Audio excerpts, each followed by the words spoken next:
This here is what we call Big Red. This is one big forklift right here. Some people call them high-lows.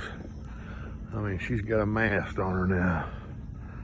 She slide those babies wide open.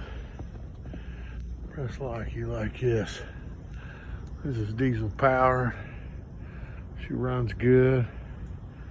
This is what you call a earth mover here.